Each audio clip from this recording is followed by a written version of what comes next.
at you. You got that. No, Y'all, we're trying to get ourselves together for this video. You know how that goes, right?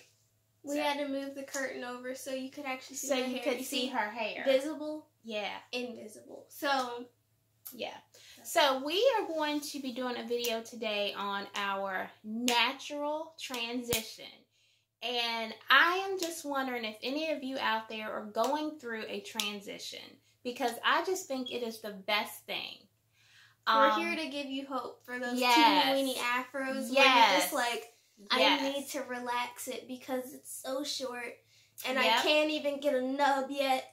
It's okay. It is okay. And then She's I'm in it. here to give you hope for those of you who want to go natural and you feel like you have to do the big chop. You don't. Because I didn't. I didn't do it. Oh, wait. I didn't do it. I didn't do it. And y'all, I got some little waves going on. I'm telling you, I love it. And there's another category. What is that? The people who don't want to lose their length, but it's damaged. Look, sis, I need to tell you. She did that. It's not worth it. Let it go. Cut it off. It's going to be fine. Look at all this I have now. Look at this. Okay, so on my Instagram page, I have a video of this one trying to get a ponytail. And that was like only a couple months ago. That was back before all this coronavirus stuff had happened. So it was probably back. It was last year. Yeah. It was probably around October, November, somewhere in there. She could not even get, like, she could get her sides back, but she didn't have nowhere near this. No, it was like. And so she had done the big chop in 2019. June. Yeah. Around June of 2019. And my hair was short. Her hair was short. I had my sides shaved and there was like a naked part. Yes. It was gone. Because the day that she was going, her sister took her to get her hair cut. She says to me that morning, Mom, do you mind if I just cut it all off? And I was fine with that because I knew what she wanted to do. So I said, yeah, that's fine. So then, as I'm leaving for work, she calls me and says, Mom, do you mind if I get it shaved? And I'm like, shaved? No, I do not want you to shave your hair. No. And I was like, ooh.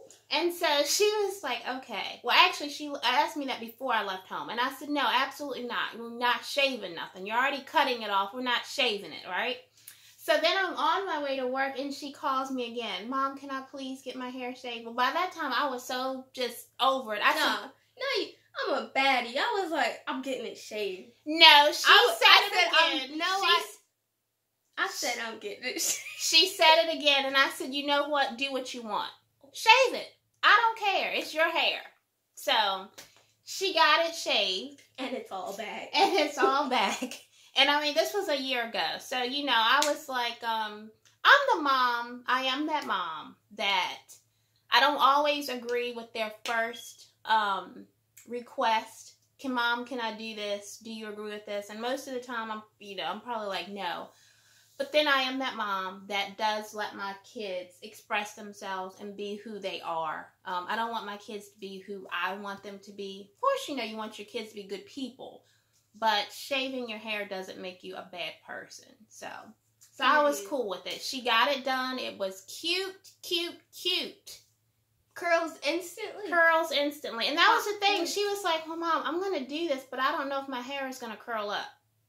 We figured it would, but she didn't know. I went on a whim. I was getting my hair brushed at the salon, wherever it was, and the lady was like, do you know if your hair is naturally curly? And I was like, my brain was like, abort, you don't know. And I was like, yeah. Of course it is. I could have cut it, and it could have just been like, oops. Don't look. We're not going to talk about that. So, yeah, that's mine, and I feel like it's helped me, because I've always wanted my hair to be curly. Yeah. Because, moms, they be dipping into that relaxer. Because, I'm guilty a of lot of that. moms don't know. Like, they say it's easier to manage. But it's actually, I feel, easier to manage natural hair. Yeah. But if you don't know what you're doing with natural hair, it is harder to manage. Yeah. And, for me, I would say that for some of us, the relaxer is all we have known. Because my mom when I was growing up, I just remember her complaining about my thick hair. And she threw a relaxer in it. And then it was like everything was all right with the world because, you know, she could just take the comb through it. That's how she wanted it. That's what made it easy for her. And that's probably what, at that time, that was the trend. That's what was popular. Natural hair when I was growing up really wasn't popular. It was existent. I mean, some people had it, but it wasn't for kids growing up. It was just the thing to have relaxed hair. You know, your hair had to be straight and free flowing and whatever. But now, thankfully, as we have grown and people have started to realize that that's not what's best for us. That's not always what's best for us. I do feel like you can have healthy, relaxed hair. Of course. However, I have seen, even in my own hair, I feel like I had healthy, relaxed hair. Very healthy, relaxed hair. But I will tell you that my hair is so much thicker now. I've always had thick hair. Of course, the relaxer thins it out. But my hair is so much thicker now. I last relaxed my hair in July of 2019.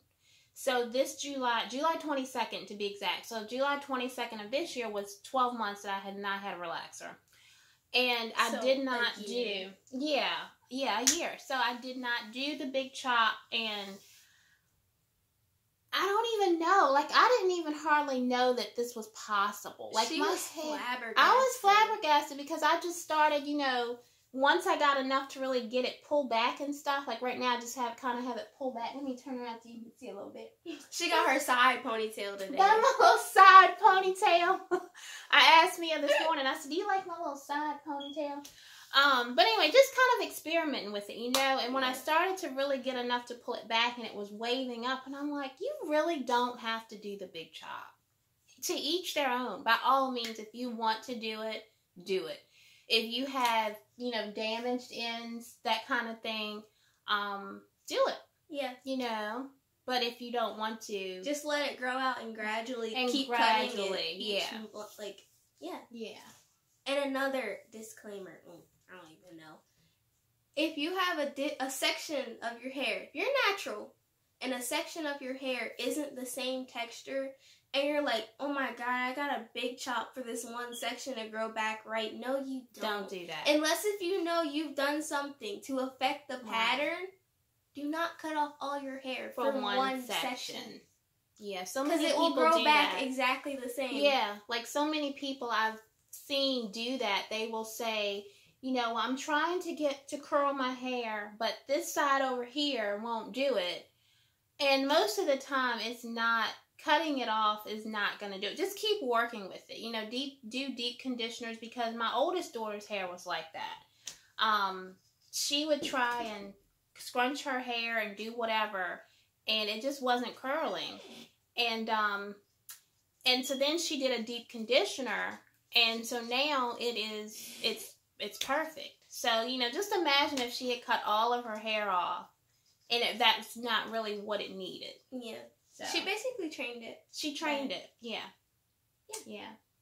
So. But yes. So yeah, what else would you like to say to the people who may need some pointers or some help or some hope? Don't give up. Don't give up. I know you might be sitting here in your bed, wrapped up in a blanket, with your little nub, mascara smeared from crying, arms hurting from trying to get your little afro into tiny little hair tie. But I'm just here to say I've been there. Yeah. And it's okay. She's been there. We both been. She's in there right now. Well, hers is in a nub. Yeah. It's coming along, though. I'm happy with what I have. Yeah. And you just gotta work with it. It takes time. Okay,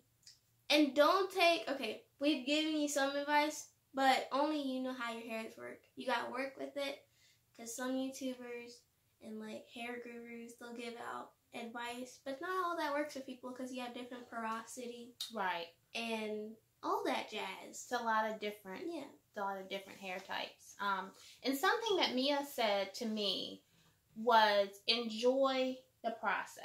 Yeah. And I thought that was really good. And I mean, really, that's with anything in life. You know, wherever you are now in life, enjoy it. You know, even if you're sitting at home and you're out of work, find something about being out of work to enjoy. Ooh, I saw a really good thing about that. Did you? Yeah.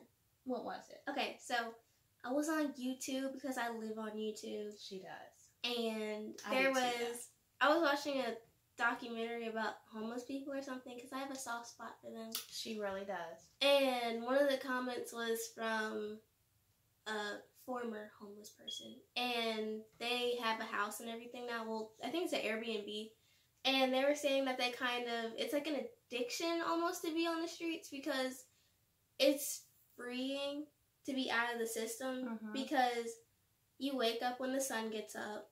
You're always surrounded by people. It's like a really zen place to be. Of course, there's that ups and downs of it. You know, not having food sometimes. Yeah.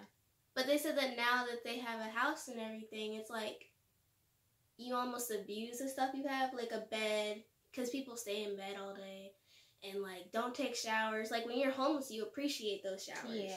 Yeah. And we just don't. Yeah, we take so much for granted. So much for granted. I was up in my bed crying, like, let me go take a shower. Right. You know, like, why do I have to get up and take a shower when they're thankful when they get a shower? So, yeah, I can see that. So, yeah. So, you know, if you're on a hair journey, if you're going natural, if you have just done the big chop and you're regretting doing the big chop, don't. You know, just go with the flow. Live in the moment, enjoy the process, and just, it's gonna be all right. Also, make the best out of it. Side note, if you have if you've just done the big chop and it's real tiny, like to your scalp, don't want a wig or something. Just don't be putting glue up on your forehead, ripping skin off. Right. Stuff, you know. Take care of what you have. Yeah. Up under there better be correct. Yes. Or else you're going to come up out of there and not have no edges. Yeah. Yeah. And you know we got to protect our edges, which that's another thing I'm proud of. Y'all, I have been so working on my edges and they are growing back so good. And this is all thanks to castor oil. Yes. Castor oil. Because I've always had thin edges. So yeah. Yeah. So we are not going to prolong this video any longer. Thank you for watching. We want you to give us a thumbs up. And some feedback. And we want you to subscribe because we are going to continue to do more videos. So it would mean so much to us if you all would be a part of our family. Let us know what you would like to see us talk about next, okay? And we will certainly do that. Yeah. What else you got to say? Stay safe in these streets. Stay safe in these streets. And please don't forget, give us a thumbs up. Give us a like. Leave us a comment. Subscribe. We love you guys.